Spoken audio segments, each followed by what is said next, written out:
So, a big welcome to our live audience for the Digital Health Investor Talk show. I'm your host, Stephen Wardell. I'm the managing partner of Wardell Advisors, a digital health advisory firm, and the author of The Future of Digital Health. Wardell Advisors is helping digital health companies address issues around growth, fundraising, trade sales, and strategic alternatives, giving you more options in today's challenging environment. You can follow me at x.com/Stephen Wardell. Our show today is on the topic of GenAI is not the end game in health tech, with Lisa Suennen, managing partner of American Heart Association Ventures, and she's also the Venture Valkyrie. She was recently named to the Forbes 50 over 50 for 2025 as a major leader in her sector. This show is being recorded and will be included in my podcast series called The Digital Health Investor Talk Show. Subscribe to our podcast on Apple and Spotify and leave us a like and a review. We always love hearing back from you and getting high ratings. We have new podcast links for the show, so make sure that you see recent episodes of the show. Or else you're subscribing to the old page. This is not investment advice, and we are not investment advisors. Here's the format of today's show. It's 90 minutes long, and Lisa and I will spend the first part discussing the news and the macro picture and some other topics. And then for the second half, we'll focus on our special topic of the day. And we'll be taking your questions throughout the show in the LinkedIn text chat. So, Lisa, welcome to the show. Thanks. Good to see you, Stephen. Please introduce yourself to our audience. Hi, everybody. I'm Lisa Suennen. I lead American Heart Association Ventures, which is the venture platform of the Heart Association. No surprise. And I have been hanging around the health innovation hoop for about 35 years. I've been an entrepreneur. I've been an operating leader, an investor, and an advisor to different organizations in various times and forms. Great, thank you. So our first topic will be macro news. So for our audience, if you guys have seen stories in the macro news and you have questions for us, feel free to throw it in the chat. And Brad is saying that people are experiencing a frozen screen issue. Not seeing it on my end. I'm sorry about that. And I'll see if I can do anything about it. But thanks, Brad. So throw questions about macro news in the chat. And so, Lisa, I guess, big picture, we have avoided a recession, and the Nasdaq's at 21,800, and the Fed may cut soon, and that could drive up levels even more. I don't think anyone would have thought 2.5 years ago or 6 months ago that we would be here. I think people were a little more pessimistic than that. But in general, for young companies, a high Nasdaq is good news. A lot of that lift comes from the Magnificent 10 and their AI stories. Any thoughts on what you make of the current market, and have we dodged a recession? Who knows? I wish I knew, because I'd go to Vegas. It's very perplexing in a lot of ways, especially because the jobs reports aren't good. But hopefully it'll stick for a while. I think that a lot of the lift, as you said, is from the AI side, the tech side, and so not sure that the rest of the marketplace will support this continued rise if there's any kind of blip there, but we shall see. Yeah, and so I have found this to be a very odd period as well, because so many stocks are not doing well. Earnings are not doing well for the vast majority of stocks. They're not growing, and then they're not seeing stock market lift. And so the lift is coming from within the Nasdaq. Big AI companies are a very large proportion of it. And so when they get lift from their AI story, that's raising the whole market. And then the big lift from big AI companies, and that's the Magnificent Seven, that is the promise of the future. That is people saying the stock's worth more today because they have new AI products that don't make money, but that in the future they will make money. And that's where it will pay off. And so if that doesn't happen because there's no moat to AI large language models, or because the product's competition is vicious, or because they don't actually build products that add value, or for all sorts of reasons, then the Magnificent Seven won't justify their multiple in the future. But nevertheless, the market seems to have nowhere to go but up. Then we may get a Fed cut. So job numbers came out, they were terrible. There seems to be a growing minority on the Fed. The Fed allows certain kinds of news to slip out, and there's a growing minority that says it's time to cut rates. And so do you think we'll see some rates? And my own view is that when you weigh inflation versus rates, I always take the view of young entrepreneurs, and young entrepreneurs would like to see lower rates and a better funding environment. And young entrepreneurs are building growthy companies that are earnings negative today and have the potential to be high growth earnings positive tomorrow. And so they need that sort of low interest rate environment. So I'd like to see the Fed cut. And I think it's likely we'll see a 25 or 50 basis point cut in the next Fed meeting because of the low job numbers. Any thoughts, Lisa? I mean, the news suggests that that's true, which is great, although the venture community is a pretty lagging indicator for the stock market. I think the rate gets cut, the stock market may do well, but it takes a long time for that to catch up. And the venture market has some of its own dynamics going on right now, which aren't super great. And so I don't know how it really affects things in the moment. Probably not much, is my guess. Thanks. Yeah, interesting. So, any other thoughts about the macro environment and how that affects young company leaders and investors? Well, I think in digital, maybe less so than some of the other categories, but in healthcare broadly, the tariffs are definitely, creating anxiety on the med tech side and on the pharma side. Since, there are definitely a lot of digital companies hoping to do deals in that sector, or those two sectors, it remains to be seen how that plays out. On the health services side, with the changes impending in insurance coverage and the like, it's just really hard to tell. There's just so much up in the air in a way that we haven't seen in quite a long time. And so I think any crystal ball that may exist is better as a paperweight right now than as a predictive value. Yeah, and sort of correct me if I'm wrong, but I'm going to describe for our audience what I call sort of the food chain of how young companies get funded. So fundamentally, a young software company is a product, and they're trying to sell this product into the enterprise budgets of healthcare. And so you look carefully at those enterprise budgets of healthcare. And I had a job for years where my job was to talk to the people in those seats, like hospital CIOs or Yeah, clinical decision leaders in pharma, right. about their changing spending priorities and preferences. And so everyone's watching carefully these spenders, and someone is thinking, I need better revenue cycle management software for hospitals. I'm going to spend capital layout of cash on software for that next year. That's a big Hmm. deal to young company leaders. Or in pharma, they're saying, can we, are there tricks we can do to get to speed up clinical trials? And so I can we use software for that, and we'll spend money on that. And so then young company leaders spot that and try to build a product as fast as they can to sell to them. And then VCs are watching and they're saying, ooh, I see rich budgets. I see pickup in software sales, and I want to get in there and I want to back one of those companies in that sector. I like that.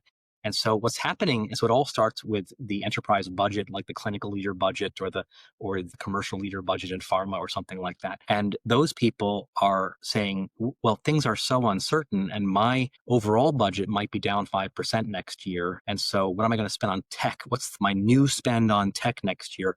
Well, I might just pause for 6 months and just see what's happening and not sign that contract.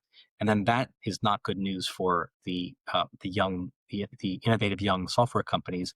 And then VCs notice that, and VCs say, we thought there was going to be a lot of spend here, but maybe there's a pause, so we'll pause. And so that's what I'm seeing, and I'm calling this the Trump pause, actually, in of just uncertainty causing different actors to pause and say, I'll wait and see. I'll know more in 3 months.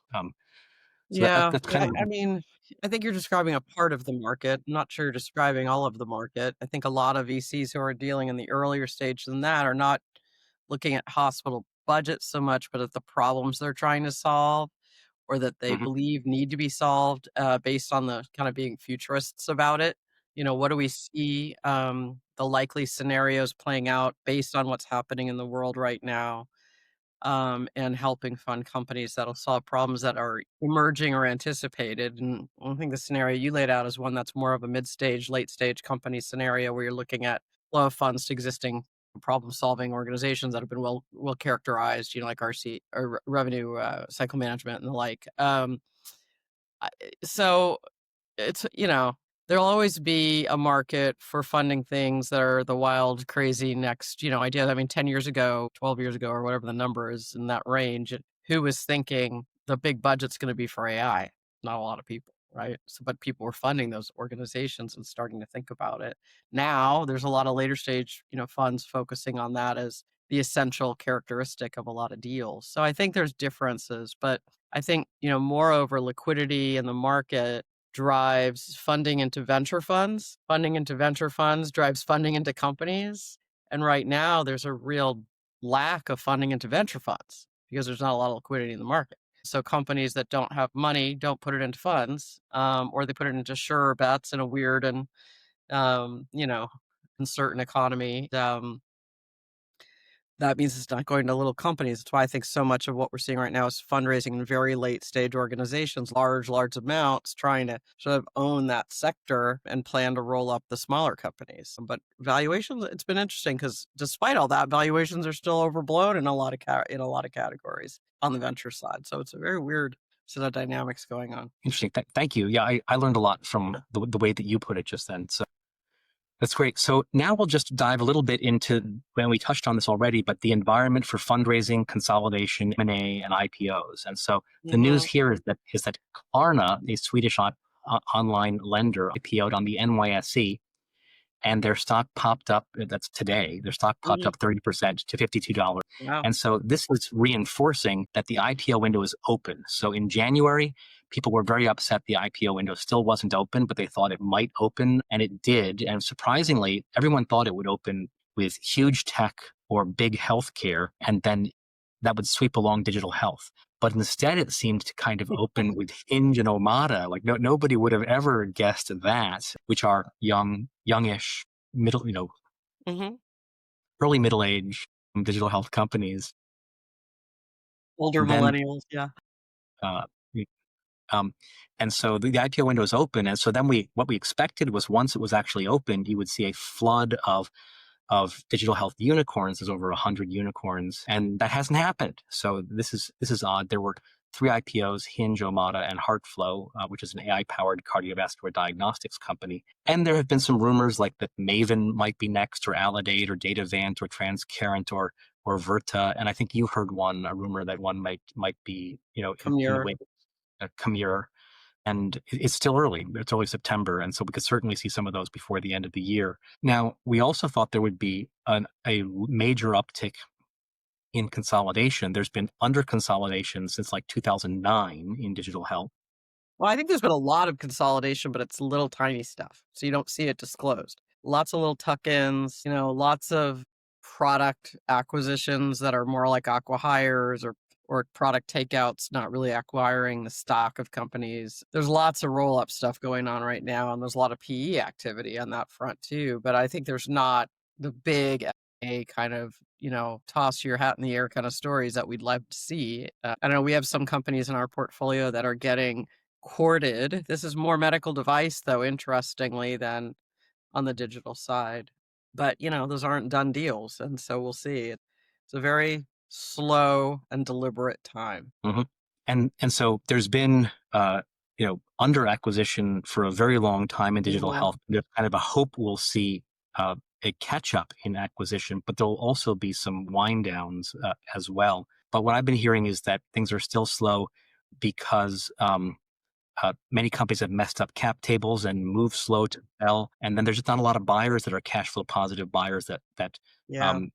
would that can get financing, that can make a move to make an acquisition. Well, there's an awful lot of venture funds that kind of got started around, the big wild times of 2021. They invested at massively high valuations. None of those companies grew into those valuations, or many of them didn't, I should say. Now they're not worth that. Those funds can't raise another fund unless they show some points on the board in terms of returns. A negative return isn't a good story for raising the next fund. So there's a lot of stalling. So to your point about the cap table, I think this is a real lesson for entrepreneurs is, getting a high valuation. Being a unicorn is only good if unicorns survive past birth. It's not a good place to be if your revenue doesn't support it, if you can't get to profitability, and if there's nobody bigger valuation wise, multiple wise to buy you. And so I really worry about the focus on valuation versus value creation. I think it's gotten really problematic. And for a lot of these unicorns, we love them. Our friends went to work for them, and they're 10 years old. And all of a sudden, a new young company starts up with the same product, targeting the same customers, but it is claiming to be native Gen AI, and it gets a big round from Andreessen Horowitz, and then starts plucking away some top salespeople. So that's a tough situation to be in. We all loved them when they seemed to be the next great thing, and now it's hard for them to capture that limelight back as the next great thing. Yeah, and it unless they've got a real head of steam on customer acquisition. I mean, if they do, then they become the acquirer. But so many of these companies really didn't get there. They got 10, 20 million in revenue, and that's great, but it's not a buying, it's not a company that can buy a lot of other assets oftentimes. And So it's we a have a funny, I think also because it's so easy to start a company now, everything's virtual, you can buy almost everything and outsource it. You really have to have something special for it to be worth it and sustainably valuable. And in the AI world, I think this is going to be a big problem because the technology is evolving, while we're on this call, and gets supplanted every, 6 weeks or something. I don't know. So it's really important, I think, to focus on the problem solving and not the technology. Yeah, thank you. So Ananda Serten asks if we could talk about valuation levels in health tech. So we have a section on that coming up.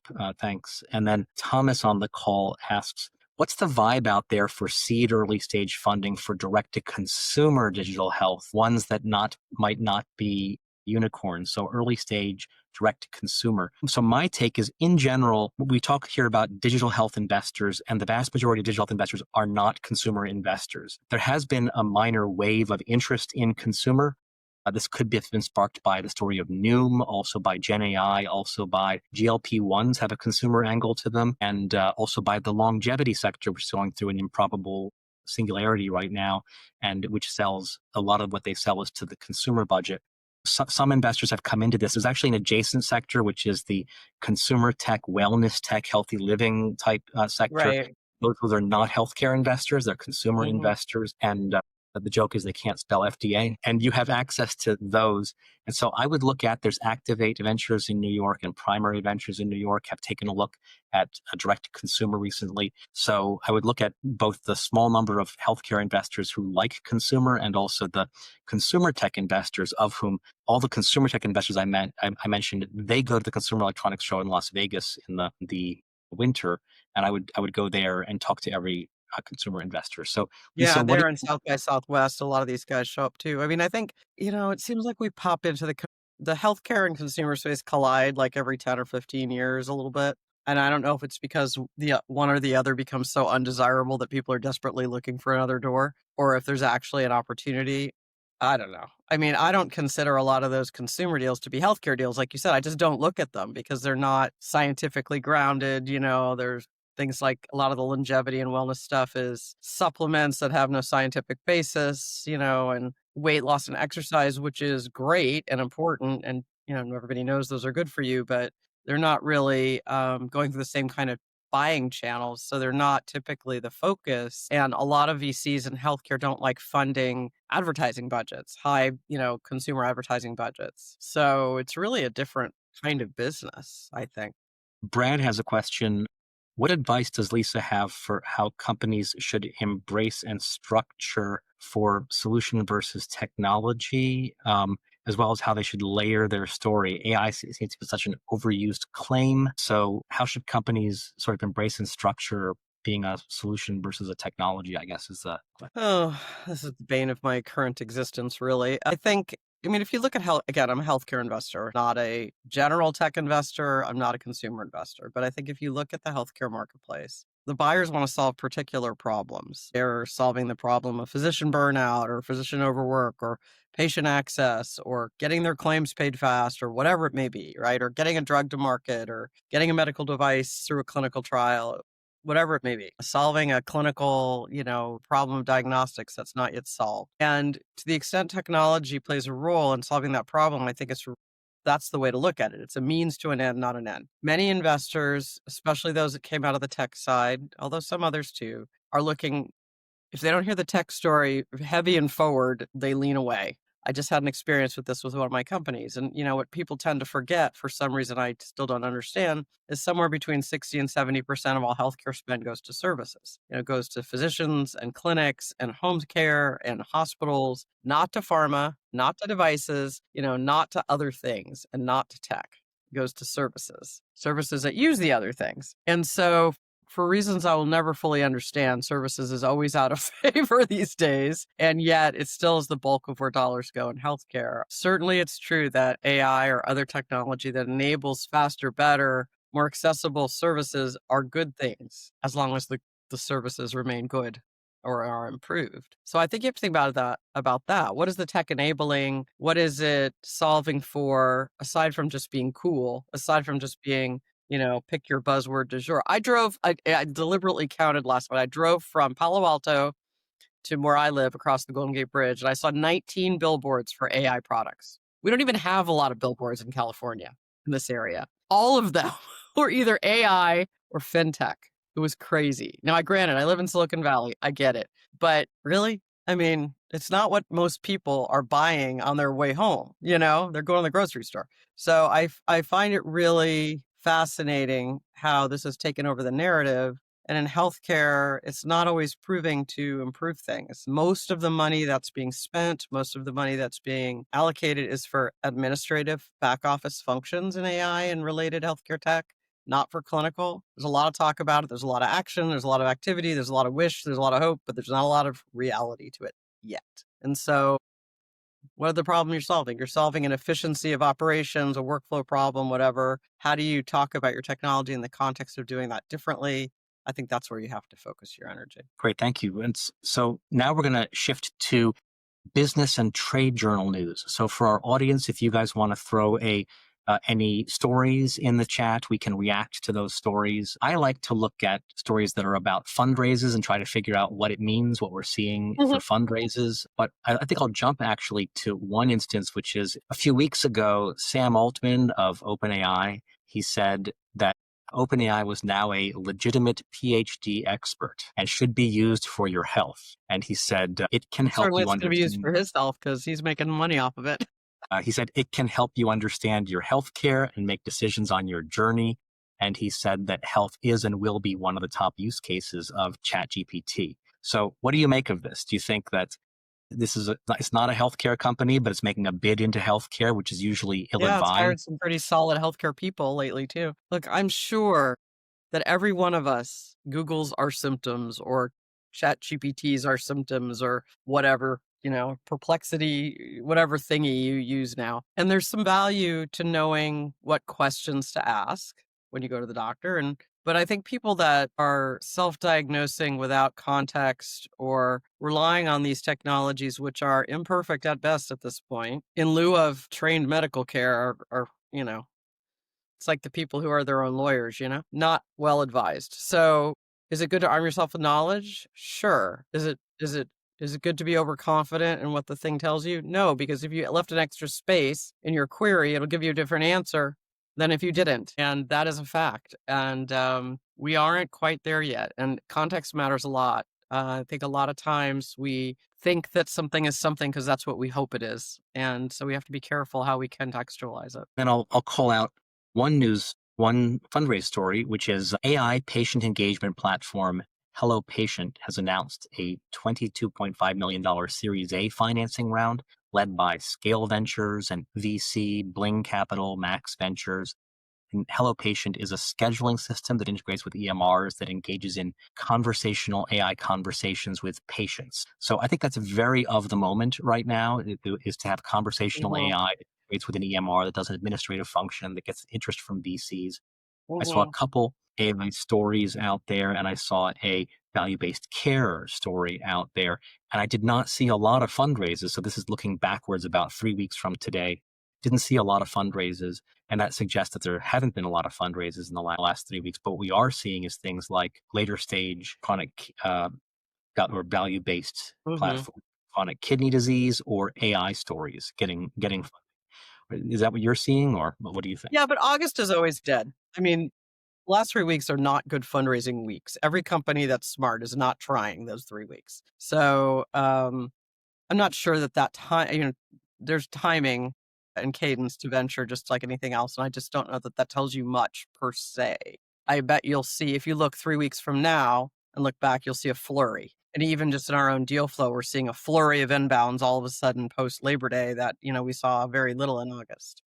Life's all about timing. I think the I don't know that particular company, that Hello Patient company, I haven't seen it, but I think it's very much, as you said, of the moment, it's an administrative services function. It's taking in scheduling and, intake for a visit out of the hands of the nurse who probably has something better to do at a clinician's office, whatever. That's nice. That's also how I do my Pilates scheduling and things like that. It's not particularly exciting, but it's important to have, right? Is that a healthcare deal? No, that's an operations deal. But that's okay. It's not there's nothing wrong with it. It's just not that clinically interesting, I guess, unless it saves clinician time to be used for something more valuable. So we had a couple of questions from our audience. So Thomas asks, what do we think about Amazon's One Medical prospects? They seem to want to be a retail primary care company. So I like their positioning. I like what One Medical built. And so they have a great relationship with employers who offer this as a premium benefit.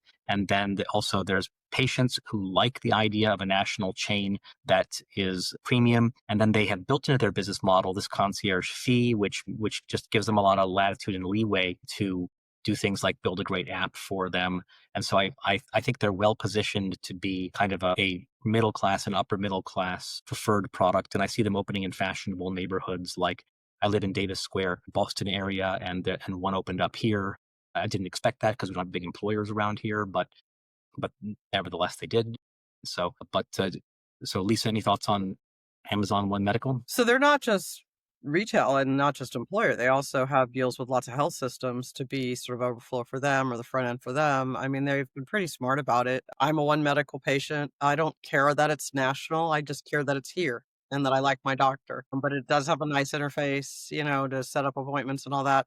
90% of the time, you're going to have a virtual appointment. It's hard to get an in person appointment unless you are comfortable seeing not a doctor, which is fine in many cases, but it's not always true. It's very convenient to get vaccinations, assuming we still get to have them in the future. But I don't think for most people, they care if it's national. They care that their local provider's experience is good. And if it's in their network, which is they're in most, insurance networks now or many insurance networks now, and it's a place you could get accessible care, it's a win. I think of them as much as a channel for other Amazon businesses as I do for just the service business itself. I mean, they can distribute all of the products, services, pharmaceuticals, things that go through the Amazon channel. So that's very smart. I mean, they're a distribution company at their core, and that's a great channel for them if they're selling all kinds of things, which they do sell all kinds of things. Before you know it, you're going to be returning a bunch of candles that you mistakenly bought, and Amazon will force you to walk over to One Medical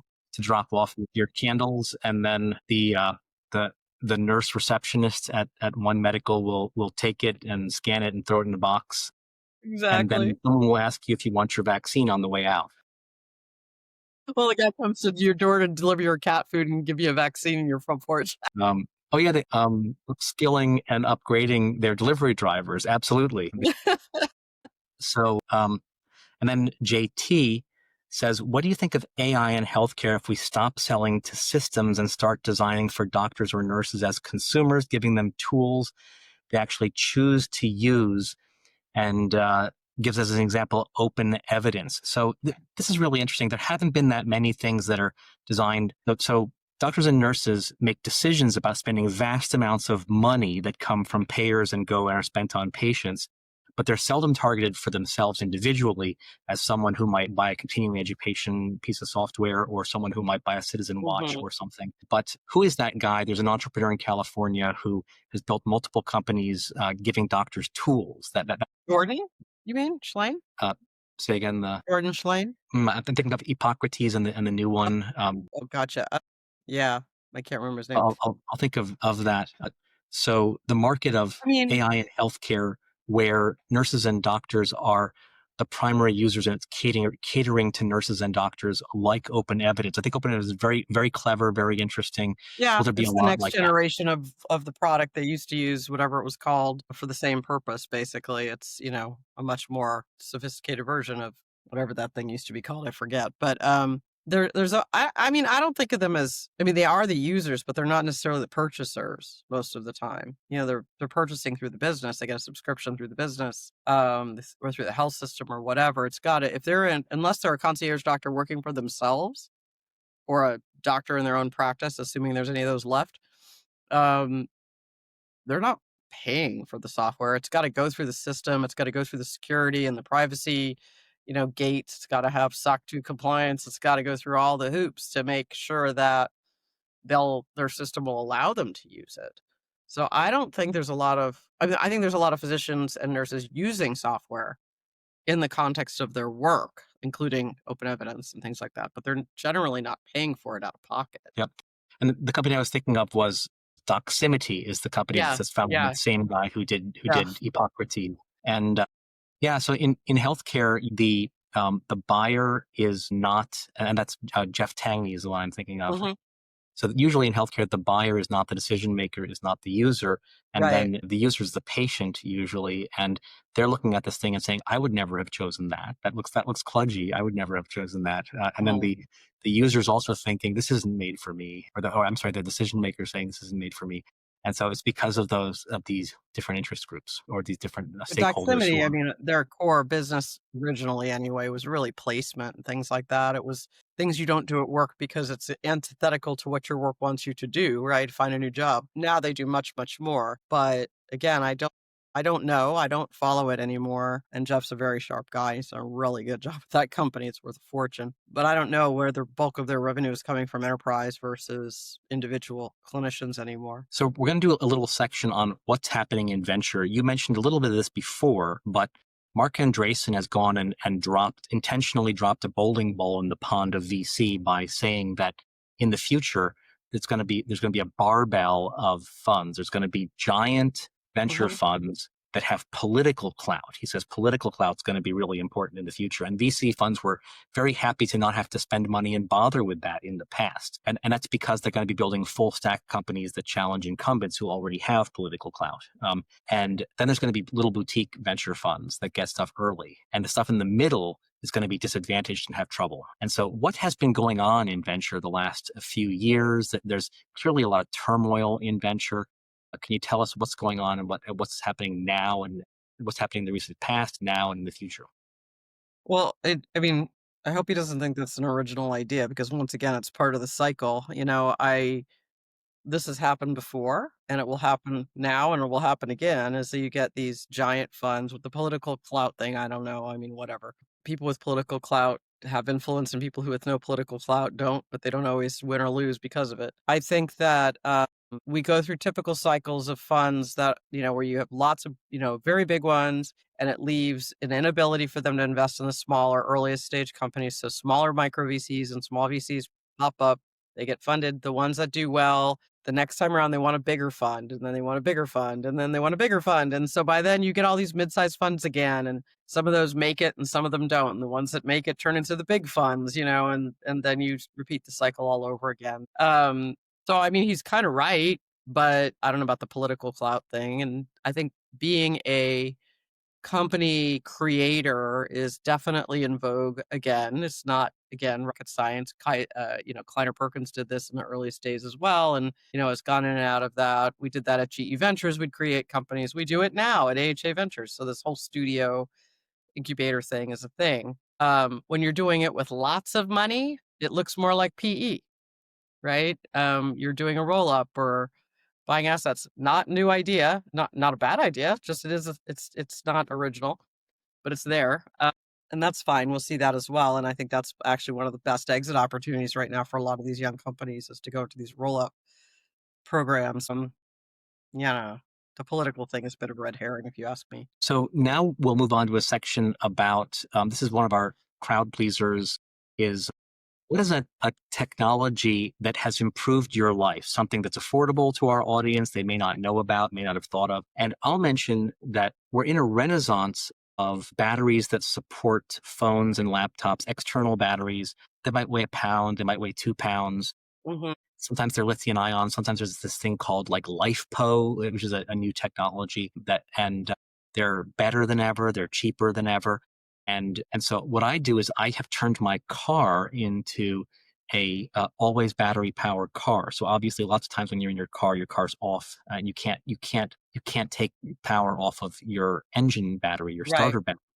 And so I have one of these, and it's always charging when my car's running, and then I turn my car off, and then I have this battery. And so that means that you can charge your phone when your car's off. And it also means that certain things, if you run a dash cam, it means your dash cam can run 24/7 instead of turning off when your car turns off. And so that's kind of nice to now think of your car as a place that has power 20. So and then the next time the battery runs down, and the next time you drive, it charges back up again. I like that. Any tech that you use and like?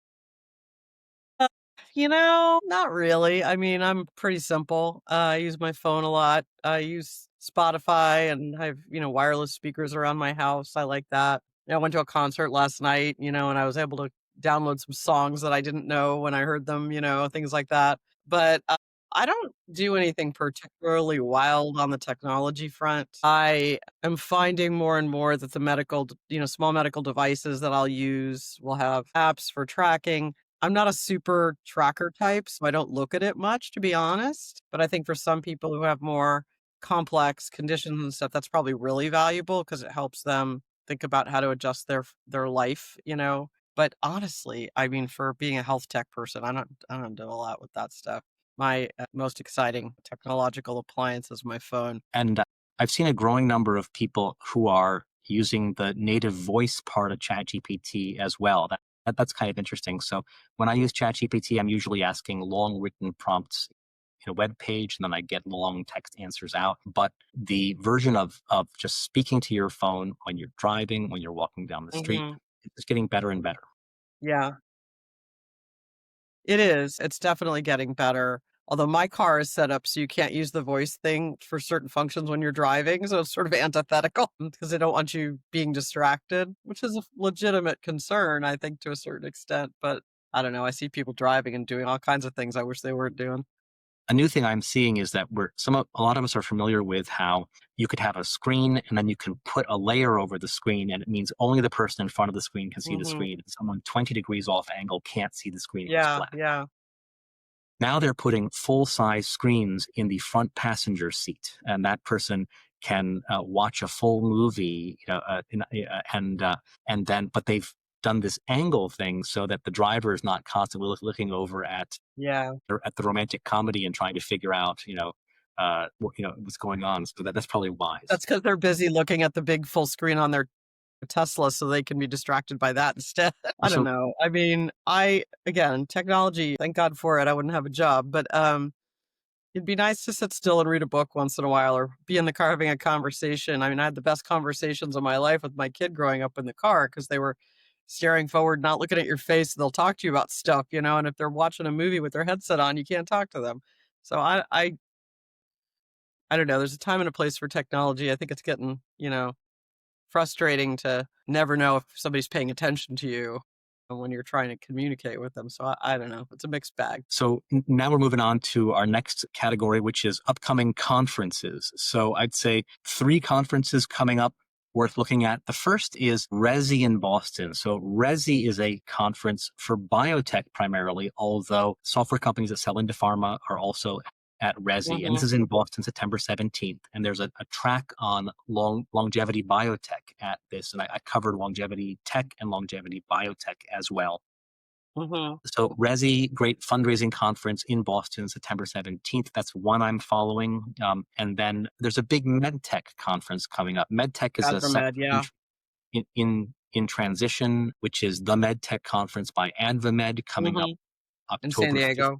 Eight, and that's a big one for anyone raising money. That's or looking for sales channel partners or product development partners. That's an important conference to go to. And then Health is coming up in Las Vegas, October 19th to 22nd, and then JP Morgan after that. And so there has been a shift. Many people still think JP Morgan is as vital as ever, but there's been a lot of people shifting over to Health instead. But Hmm. now this will be the first year of Health having sold the company. Jonathan Weiner, the guru, has Hmm. sold the company to somebody else, kept a lot of the staff, I heard. It was But sold before last year's conference. It just wasn't for last year's, publicized. and they just had this continuous sort of deflation going on, which is that a lot of health is held up by sort of fat, spendy venture funds buying sponsorships and getting their portfolio companies out there. And every year, the venture funds have less to spend on health, and every year, those portfolio companies have less to spend on conferences. And so there's been this sort of multi-year deflation, I think. Nevertheless, it's still a very important conference on the calendar, Mhm. outstanding for meeting venture investors. Lisa, what do you think of health and also JP Morgan? I think they're great for getting if you get what you need out of them.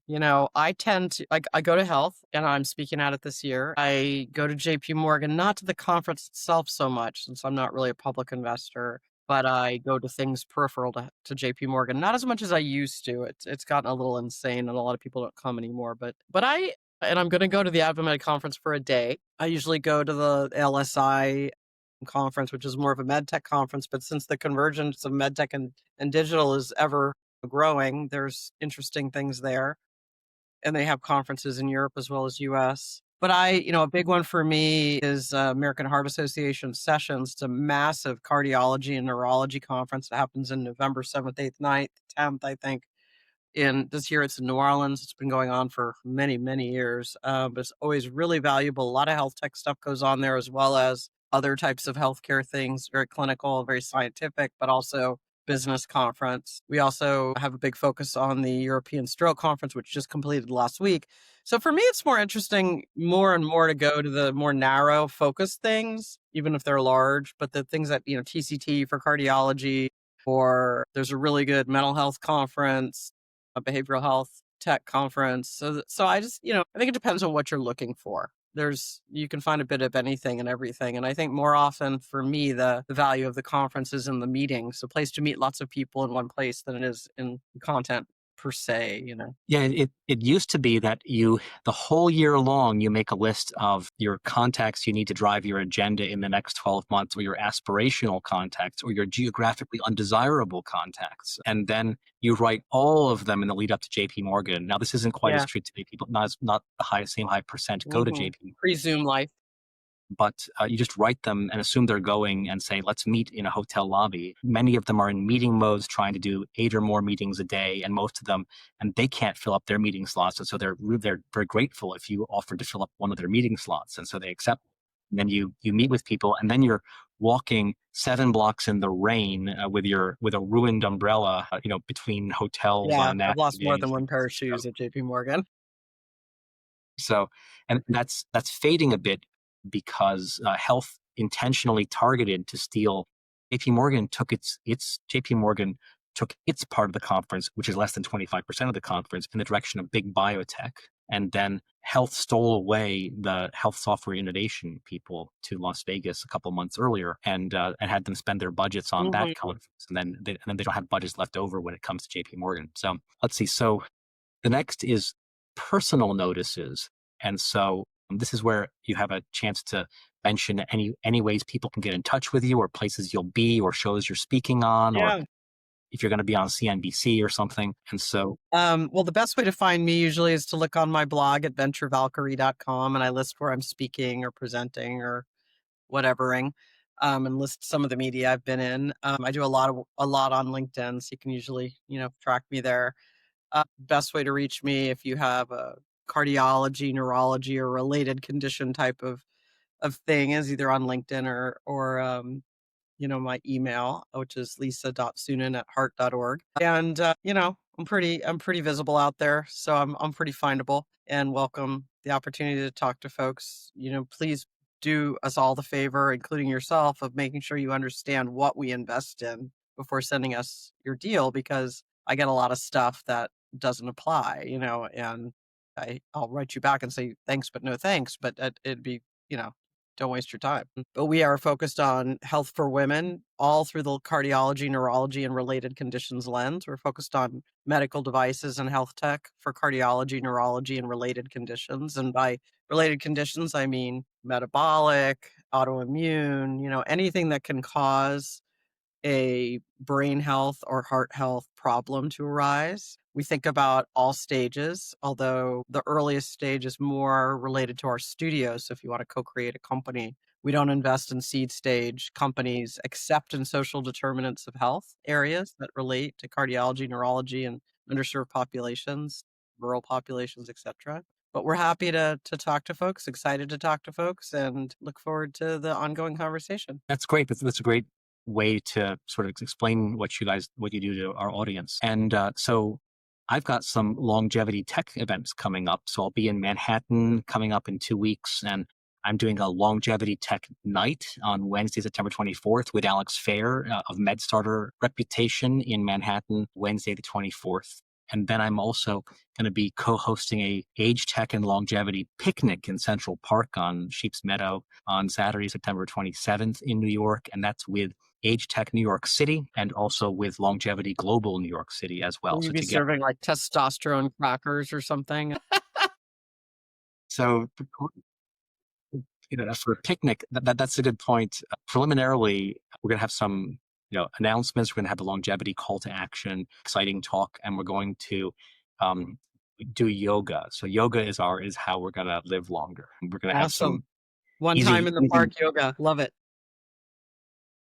So let's see. So, and Fred Heller asks, he says, AI is perceived as a sexy premise for a company, but in healthcare, providers are shy about trusting AI.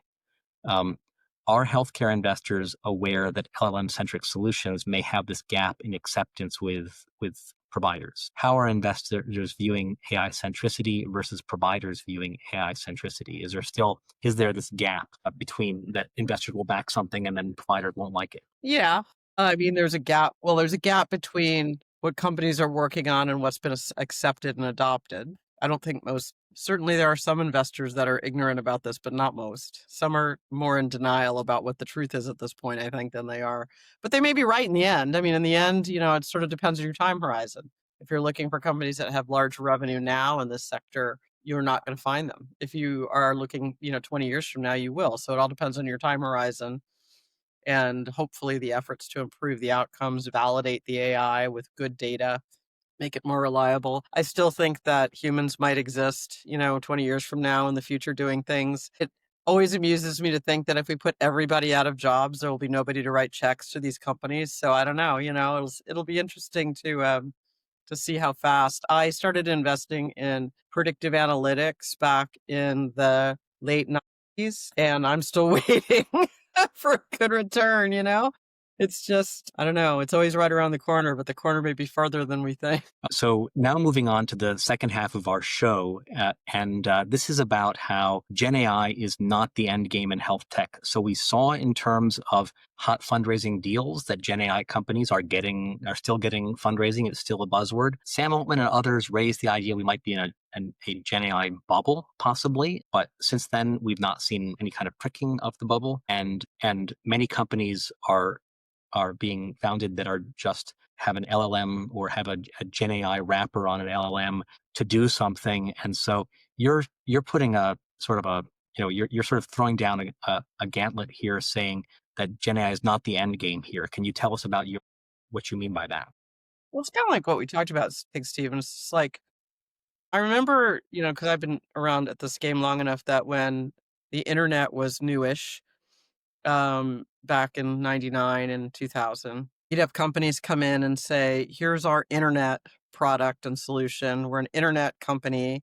You have 3 hours to decide if you're investing, and we have no revenue, but the valuation is $100 million, TikTok. And we're kind of there again. Now, it turns out the internet was a big deal. It just wasn't the deal. It was a tool, a path, a means to an end, but not a solution in and of itself. You need to put things on the internet that are useful. Similarly, I think we're about to experience this AI thing the same way. And I mean, even the companies you talked about, like Hello Patient, they have a purpose that isn't just AI. They're solving a problem for a practice of better scheduling, faster scheduling, more efficient scheduling, whatever it may be. That's what I mean. I mean, the technology alone is a tool. Technology to solve a problem, create a solution, enable something else good to happen is useful. So, by the way, I remember those heady days. And initially, when Netscape went public and everybody was putting up a website, and websites were all brochures. And so you would visit a company's website and it would talk about the company, and then you might talk about a few products. And Mhm. then if you might actually buy that product, you would then call up the company and buy it with your credit card by talking to someone over the phone. And I remember the day when someone said, you could actually like put a database behind these, and then you could have like an online checkout, and it would interact with the company's Right. inventory and send to shipping. And I was like, what are you talking about? Mm. So, and it's come a long way Yeah, there since was a then. time when Amazon didn't exist. Remember that? But so is our entrepreneur. So let's see. One of the big questions here is that there was an assumption that AI companies had moats, and the idea was that it was so difficult to train a model. It was so difficult to host a proprietary model that this was going to be like Boeing versus Airbus, and all you had to do was build one of these, and maybe there'll be one for healthcare or a few for healthcare. But is that true? Does the moat lie with having a proprietary GenAI model, do you think? Or is that proving with the Chinese DeepSeek and others to be that AI itself does not have a moat? It doesn't seem to have a moat to me. Whether or not the law will tell us a different story is another question, but there's awful lot of models out there. There's an awful lot of algorithms out there, and it's pretty much impossible to do something that somebody else can't do. They can just do it a different way. By and large, software has not been a great moat area. The moat is adoption. If you get set to a point of adoption that you kind of own the market, that's the moat. So really it's about not perfection. I mean, hello Microsoft, it's about perfection not of the technology, but of the ability to sell it. Epic, a great example. Nobody's out there blaming Epic for being the best software in the world, but they are using it. And they got to a critical mass or tipping point or whatever, metaphor you want to use, where it became better to buy it than to not buy it, even if it wasn't optimal, because of the, amount of resource and ability to behind it. I think that's the moat. I don't think the technology itself is, So nor is the data, by the way, because no data is proprietary anymore, as far as I can tell. There's always another way to get more data. All this data that gets into the AI gets leaked out into the rest of the world. There's nothing that's easily kept secret. Or that can't be replicated in some reasonably approximate way. So I don't know. I think it's much more about execution than it is about the technology on the moat side. that's interesting because there's a debate that I think hasn't been resolved yet. So we're used to seeing young companies just do a better job building a new product with new technology faster than established companies. And this is the game and these are usually tool companies. And this is the game we've been seeing played for 40 years in Silicon Valley. But there's a big debate I've seen among VCs and others where they're saying, hey, when it comes to AI, incumbents have the advantage. So incumbents have a sales advantage today. Yeah. And so if they can get the AI product in the door, they can sell it. A good example of that is Salesforce.com going, Yeah. 100%. I agree. turning the volume up to 11, pushing AI products to their existing customers. Then there's the data story where you're the first person I've heard say that there are no unique datas, but we're used to hearing someone say, I have, some medical and pharmacy claims data that other people don't have, or I have longitudinal data that's higher quality, or I have data that I have the biggest database of cardio rhythm data, and that's claimed as some sort of moat. And and the third issue is that we're in a difficult financing environment today, and so incumbents have a fundraising advantage. If they're cash flow positive, they can go raise money faster, more easily at a lower cost of capital than new entrants who are starting with zero. And so in today's Mhm. environment, a lot of VCs are hesitant to back the AI company because they see it struggling to against these incumbent advantages. Yeah, I mean, I think I'm really much more interested in the companies that are serving the big companies than I am serving the clients in the end, because I think it's the old pick and shovel thing, right? Gold rush days, pick and shovel thing. It's, if you can get Epic to use your product, you've got a pretty good channel to everybody else. So I don't know. I'm at heart not a tech person. I'm at heart an operations person. I'm at heart a marketing and sales person. And I feel like there's nothing that original forever. But it's really getting people to use it. And if you get, people to use something, you get a brand out of it, and the brand has value and allows you to execute further on the brand. So I wish companies spent more money and time and effort thinking about that part of their business than on the perfection of the technology early on. I think it's a big blind spot for a lot of young companies, and especially a lot of these tech companies that they stand back and say, behold the glory of my beautiful software. And it's like, that's nice. Who's using it? Nobody. Oh, well, okay. So there's kind of a question that we thought about before, which was services companies dead here, not favored. And Mhm. in healthcare, services often means providing care or perhaps paying for care.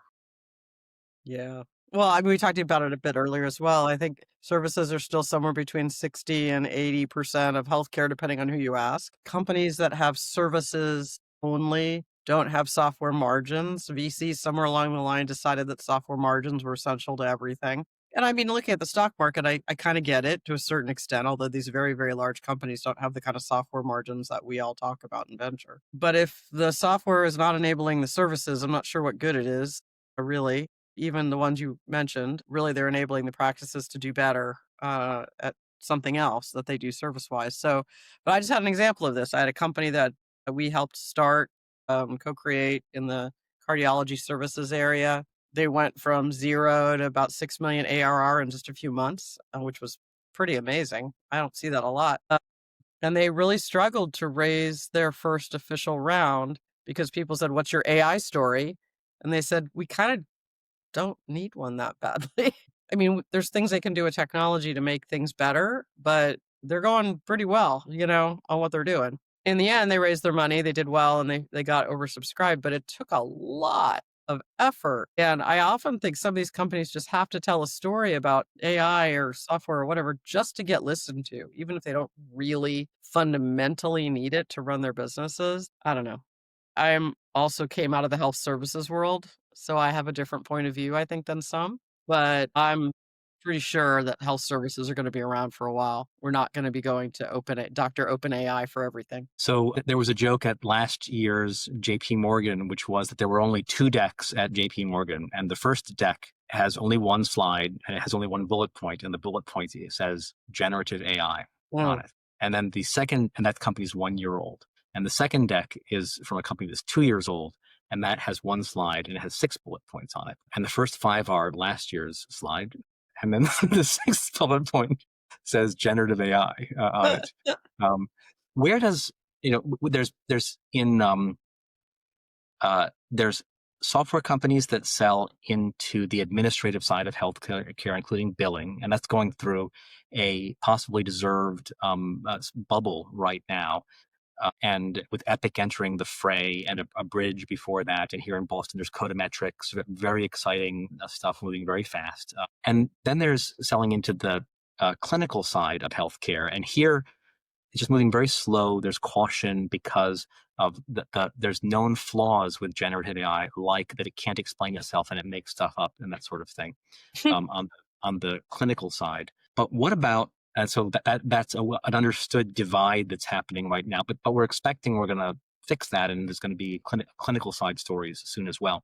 What about medical devices and diagnostics? This is kind of a troubled sector. It's a high potential but troubled sector, especially when it comes to venture investing. I have some theories about why it's troubled right now. But where do you see large language models, generative AI coming in with medical device companies and diagnostic companies? There's a lot of interest, there's a lot of desire to figure it out, but there's still a lot of ambivalence, let's call it. I mean, I think the advantage of AI and large language models and all the things for medical devices, let's say, is predicting who could use them, who should use them, who's been missed, who could, needs a valve or needs a knee replacement or needs whatever it may be, or has an autoimmune disorder that could benefit from a device that treats it that's newly approved by the FDA versus a drug that's not working. That's the good news. The bad news is it also predicts for whom it's not necessary and not working. And that's revenue hit if you are using a product broadly,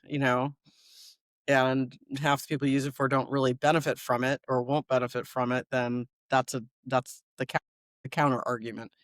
Um, there's a lot, I think the places where we're seeing the most interesting connection between diagnostics devices and technology and AI is in imaging on the one hand, where clearly it's speeding up the reads of diagnostic imaging, no doubt about it. There's things that are missed that can be seen, also still imperfect, but getting pretty well adopted. There's also robotics where the machine can more effectively deliver the surgical intervention, but not without a doctor. I don't think anybody believes that we can yet do surgery without at least some clinician hanging around paying attention. But it can, I think, give you a better view and visualization or planning for some of the procedures that where you can see the patient more effectively and think about pathways into the body or out of the body or whatever. So personalization perhaps is a where you might capture that thought. But similarly, that stuff is not well, not similarly. It's just not evenly distributed, right? It's only here. It's only in the super sophisticated markets, really, and the urban, best practice academic centers and things of that nature more often than not. So I think there's sort of points and counterpoints. On the diagnostic side, there's a lot of diagnostics that are more digital now that are pretty interesting potentially. So I don't know. I mean, I think we'll see more and more convergence in these areas, but it's not an overnight thing. And I think the biggest challenges are twofold. One is business model. How do you get these things paid for really? Because nobody's going to pay extra for devices anymore because they have an AI or a tech aspect to it. It's just expected to be better for the same price or lesser price. And payers are very slow to adopt payment for new things, because they're worried it's just going to get overused. And that's often true. So I think, there's a lot of countervailing energy here. And I think most of the medical device companies in particular aren't loaded up with the right kind of engineers. They're full of mechanical engineers, data engineers, data scientists, and the like, although that is starting to change. So we'll see. I think we'll see a very different story 25 years from now than we see now. That's just outside the investment horizon for a lot of VCs. Another joke I heard was that we're seeing an arms race right now between hospital billing departments and payers, and the hospital billing departments are spending up on the most advanced AI agents to bill faster and better, and then the payers are spending up on the most advanced AI agents to block those bills that are coming in better. And what's next is that we're going to see they're going to use up first, they're going to use up all compute, and then after that, they're going to use up all electricity. And the total amount paid by payers to providers is going to stay about the same. And the patients be yelling into the phone, agent, help me. So, and for our audience, any final questions for Lisa? And Lisa, do you have any more thoughts on this idea that we've seen this massive continuing interest of entrepreneurs starting GenAI companies and investors investing in GenAI companies in the different parts of digital health. But it's also not enough just to have an AI engine or an AI product. So any further thoughts on that? So South Park is my most favorite example for this.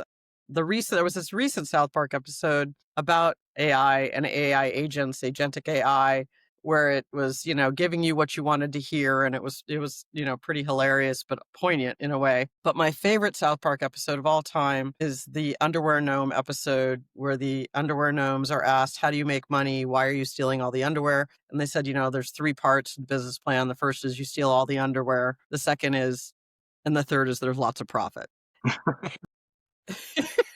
That middle part, that's kind of important, and being able to answer that question, like, how do you actually make money doing this, is often glossed over in these business model stories and discussions. And I think can't be skipped, and I hope entrepreneurs listening really spend some time thinking about that. Not just the story of why their technology is good, not just the story of why it's needed, but how is it going to get paid for? Who's going to use it for what purpose, and what's the ROI for them to do it? What's in it for them? And, what's going to happen once they got all the underwear? That's great. So Brad says that your bluntness is refreshing, and JT says that they love you even more since you're a fan of South Park. Well, that's great. Well, so you've been listening to Digital Health Investor Talk with host Stephen Wardell. So, and special thanks to our guest, Lisa Suennen, managing partner of the American Heart Association Ventures. We'll be publishing this show as an episode of the Digital Health Investor Talk show. Subscribe on Apple and Spotify and leave us a 5-star review. And I'll see you in New York on Wednesday, September 24th for the Longevity Tech Innovation Night with Alex Fair of MedStarter Ventures. Look for all the guys in the park that are afraid to die. So look forward to seeing you all there. And Lisa, thank you so much for joining us. Thank you so much, Steve. It's always great to see you. Great. Thank you. Bye-bye.